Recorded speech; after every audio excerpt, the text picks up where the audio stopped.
नमस्कार दोस्तों, आज मैं आपको कुंभ मेले के बारे में जानकारी दूंगा। कुंभ मेला हिंदू धर्म का महत्वपूर्ण पर्व है।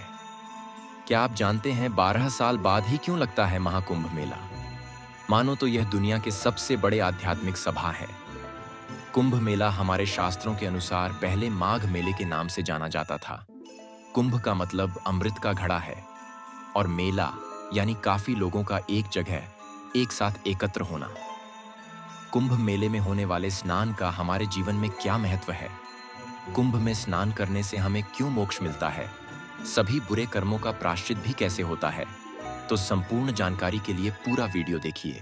कुंभ मेला हिंदू धर्म का एक महत्वपूर्ण पर्व है, जिसमें करोड़ों श्रद्धालु कुंभ पर्व स्थल प्रयागराज, हरिद्वार, उज्जैन और नासिक में एकत्र होते हैं और नदी में स्नान करते हैं। इनमें से प्रत्येक स्थान पर प्रति 3, 6 और 12वें वर्ष तथा प्रयाग में 2 कुंभ पर्वों के बीच 6 वर्ष के अंतराल में अर्धकुंभ भी होता है। 2019 का कुंभ प्रयाग में हुआ था और फिर 2025 में एक बार फिर होगा। पूर्ण कुंभ हर बार प्रयागराज के तट पर ही आयोजित होता है और ये सनातन धर्म का सबसे बड़ा समागम कहलाता है। खगोल गणनाओं के अनुसार यह मेला मकर संक्रांति के दिन प्रारंभ होता है, जब सूर्य और चंद्रमा वृश्चिक राशि में और बृहस्पति मेष राशि में प्रवेश करते हैं। मकर संक्रांति के होने वाले इस योग को कुंभ स्नान योग कहते हैं और इस दिन को विशेष मंगलकारी माना जाता है, क्योंकि ऐसा माना जाता है कि इस दिन पृथ्वी से उच्च लोकों के द्वार इस दिन खुलते हैं और इस प्रकार इस दिन स्नान करने से आत्मा को उच्च लोकों की प्राप्ति सहजता से हो जाती है। यहाँ स्नान करना साक्षात स्वर्ग दर्शन माना जाता है। इसका हिंदू धर्म में बहुत अधिक महत्व है।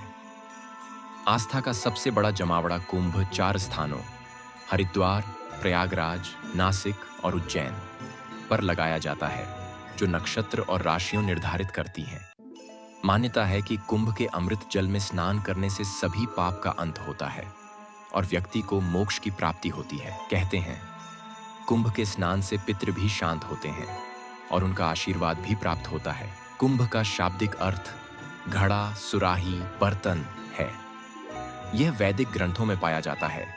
इसका अर्थ अक्सर पानी के विषय में या पौराणिक कथाओं में अमृत के बारे में बताया जाता है।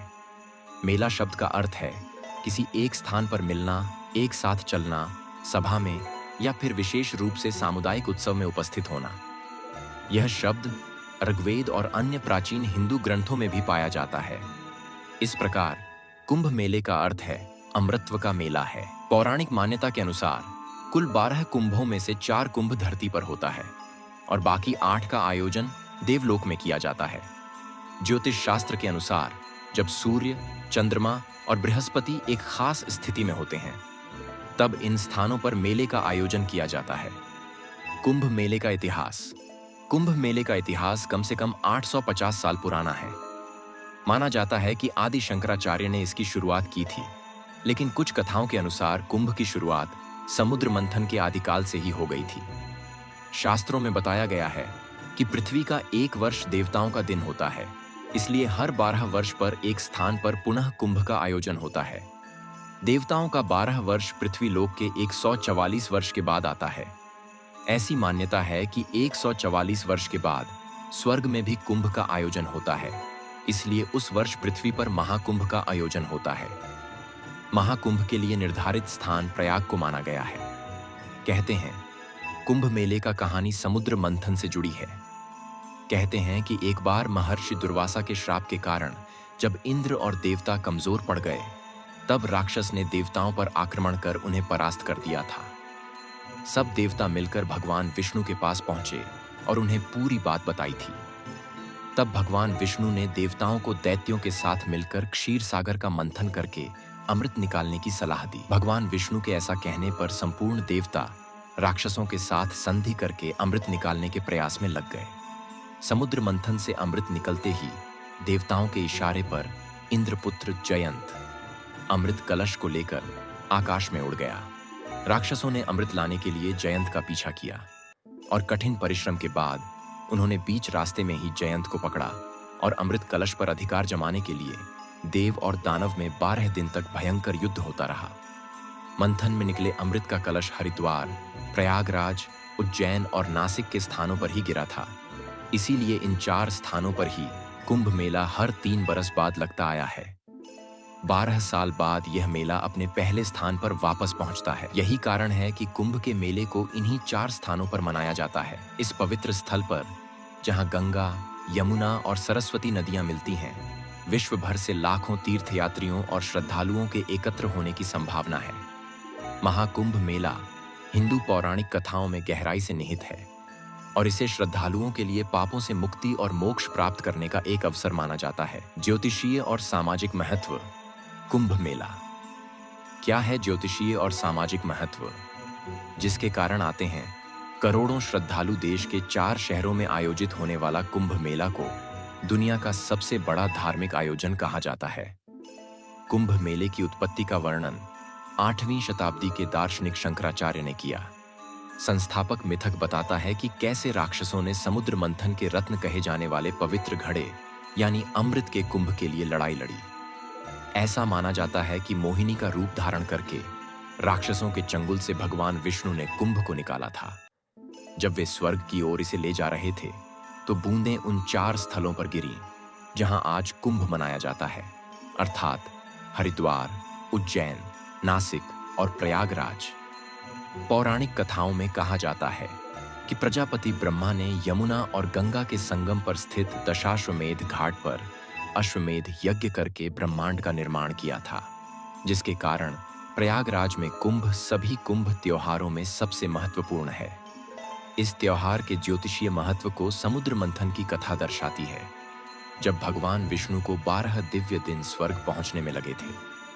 हिंदू कैलेंडर के अनुसार हर 12वें वर्ष जब माघ महीने में अमावस्या के दिन बृहस्पति मेष राशि में प्रवेश करता है तो कुंभ मनाया जाता है। कुंभ और महाकुंभ में क्या अंतर है? धार्मिक ग्रंथों के अनुसार महाकुंभ मेले का आयोजन 12 पूर्ण कुंभ मेलों के बाद होता है।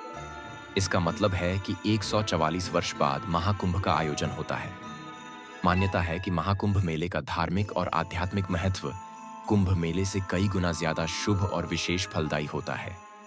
महाकुंभ मेला विश्व का सबसे बड़ा धार्मिक आयोजन माना जाता है। कुंभ का आयोजन 4 स्थानों पर ज्योतिषीय स्थितियों के अनुसार होता है। जब सूर्य मकर राशि में और बृहस्पति वृषभ राशि में होता है तो कुंभ मेला प्रयागराज में होता है। जब बृहस्पति सिंह राशि में और सूर्य मेष राशि में प्रवेश करता है तो कुंभ उज्जैन में होता है। जब बृहस्पति कुंभ राशि में और सूर्य मेष राशि में प्रवेश करता है तो कुंभ हरिद्वार में आयोजित होता है। जब बृहस्पति सिंह राशि में प्रवेश करता है तो यह नासिक में आयोजित होता है। कुंभ मेले का सामाजिक महत्व इस तथ्य में निहित है कि यह दुनिया का एकमात्र ऐसा आयोजन है जिसके लिए किसी आमंत्रण की आवश्यकता नहीं होती है। फिर भी लाखों तीर्थयात्री इस विशाल आयोजन के लिए आते हैं। कुंभ मेला एक सामाजिक संदेश भी देता है जो सभी मनुष्यों के कल्याण, अच्छे विचारों को साझा करने और रिश्तों को बनाए रखने और मजबूत करने का है। मंत्रों का जाप, पवित्र व्याख्याएं, पारंपरिक नृत्य, भक्ति गीत और पौराणिक कहानियां लोगों को एक साथ लाती हैं, जिससे कुंभ का सामाजिक महत्व झलकता है। कुंभ में शाही स्नान क्या है? 3 शाही स्नान होते हैं: मकर संक्रांति स्नान, मौनी अमावस्या स्नान और बसंत पंचमी स्नान होते हैं। शाही स्नान तब होता है जब साधु संत या संतों के शिष्य कुंभ मेले के दौरान शुभ दिनों में एक निश्चित समय पर नदी में स्नान करते हैं। शाही स्नान या शाही स्नान के जुलूस के दौरान अखाड़े और उनके अनुयायी अपनी शक्ति और धन का प्रदर्शन करते हैं। कुंभ मेला में हिंदू क्यों भाग लेते हैं? श्रद्धालुओं का मानना है कि गंगा में स्नान करने से पापों से मुक्ति मिलती है और जन्म मरण के चक्र से मुक्ति मिलती है। लाखों लोग बिना किसी आमंत्रण के यहाँ पहुँचते हैं। इस समागम में तपस्वी, संत, साधु, कल्पवासी और आगंतुक शामिल होते हैं। महाकुंभ मेला 2025। प्रमुख स्नान तिथियां और स्थान। 1. पौष पूर्णिमा 13 जनवरी 2025 के दिन स्नान करने के साथ मेले की शुरुआत होगी। कई पुराणों में जिक्र किया गया है कि पौष महीने की पूर्णिमा मोक्ष दिलाती है। इसलिए मान्यता है कि इस दिन तीर्थ स्नान करने से हर तरह के पाप खत्म हो जाते हैं और मरने के बाद मोक्ष मिलता है। मकर संक्रांति स्नान का महत्व। दिनांक 14 जनवरी 2025 को होगा। मकर संक्रांति के दिन शाही स्नान से होती है, जिसे बहुत शुभ माना जाता है। मकर संक्रांति सूर्य के मकर राशि में प्रवेश का प्रतीक है और इस दिन स्नान करने से दैवीय आशीर्वाद प्राप्त होता है। 3. मौनी अमावस्या के स्नान का महत्व। दिनांक 29 जनवरी 2025 को होगा। अमावस्या नहाने से क्या होता है? इस तिथि पर पितरों के लिए विशेष पूजा करने की परंपरा है। अमावस्या को पुराणों में पर्व कहा गया है, इसलिए इस दिन पवित्र नदियों में नहाने का विधान है। किसी कारण से ऐसा न कर पाएं, तो घर पर ही पानी में गंगा जल मिलाकर नहाने से तीर्थ स्नान करने का पुण्य मिल जाता है। बसंत पंचमी के दिन स्नान का महत्व। दिनांक 3 फरवरी 2025 को होगा। विद्या की देवी सरस्वती की पूजा अर्चना की जाती है। संगम तट पर बसंत पंचमी के दिन स्नान, पूजा, पाठ, दान का विशेष महत्व होता है और महाकुंभ के दौरान इस दिन स्नान करने से सौभाग्य की प्राप्ति होती है। 5. माघी पूर्णिमा के दिन स्नान का महत्व। दिनांक 12 फरवरी 2025 को होगा। इस दिन स्नान ध्यान करने से मनोकामनाएं तो पूर्ण होती ही हैं, साथ ही मोक्ष भी मिलता है। माघी पूर्णिमा पर चंद्रमा अपनी अमृतमयी रश्मियों से पृथ्वी जल में विशिष्ट तत्वों का संचार करता है, जो आम जनमानस का कष्ट निवारक बन जाता है। धार्मिक मान्यताओं के अनुसार माघ पूर्णिमा की उत्पत्ति 27 नक्षत्रों में से एक नक्षत्र से हुई है और हिंदू इस दिन भगवान विष्णु और हनुमान जी की पूजा करने के लिए इसे बहुत महत्वपूर्ण और शुभ अवसर मानते हैं। ऐसा माना जाता है कि भगवान विष्णु भक्तों की सभी मनोकामनाएं पूरी करते हैं। अगर आप माघ माह में 3 बार स्नान करते हैं तो अश्वमेघ यज्ञ के बराबर फल मिलता है। माघ पूर्णिमा पर सभी देवी देवता पृथ्वी लोक पर आते हैं और स्नान करते हैं। साथ ही पूरे महीने का माघ स्नान करने से भगवान विष्णु प्रसन्न होते हैं और सुख सौभाग्य प्रदान करते हैं। 6. महाशिवरात्रि के दिन स्नान का महत्व। दिनांक 26 फरवरी 2025 को होगा। 26 फरवरी महाशिवरात्रि व्रत के दिन शाही स्नान के साथ कुंभ मेले का समापन हो जाएगा। प्रयागराज के तट पर गंगा, यमुना और अदृश्य सरस्वती नदियां मिलती हैं और इस संगम तट पर स्नान करने को मोक्ष की प्राप्ति होती है। महाशिवरात्रि, जिसका मतलब है शिव की महान रात, हिंदुओं के लिए यह एक महत्वपूर्ण त्योहार है। इस दिन भगवान शिव के भक्त शिवरात्रि का व्रत रखते हैं और पूरी श्रद्धा के साथ अपने इष्ट से प्रार्थना करते हैं। हिंदू पौराणिक कथाओं के अनुसार भगवान शिव ने महाशिवरात्रि के दिन देवी पार्वती से विवाह किया था। इस पवित्र दिन पर विभिन्न अखाड़ों के साधु संत भव्य शोभा यात्रा के साथ संगम के घाट पर शाही स्नान के लिए पहुंचते हैं, जिसमें नागा साधु, महंत और अन्य सन्यासी अमृतमयी जल में डुबकी लगाते हैं। पूरा वीडियो देखने के लिए आपका धन्यवाद। चैनल को सब्सक्राइब करें और वीडियो को लाइक करें।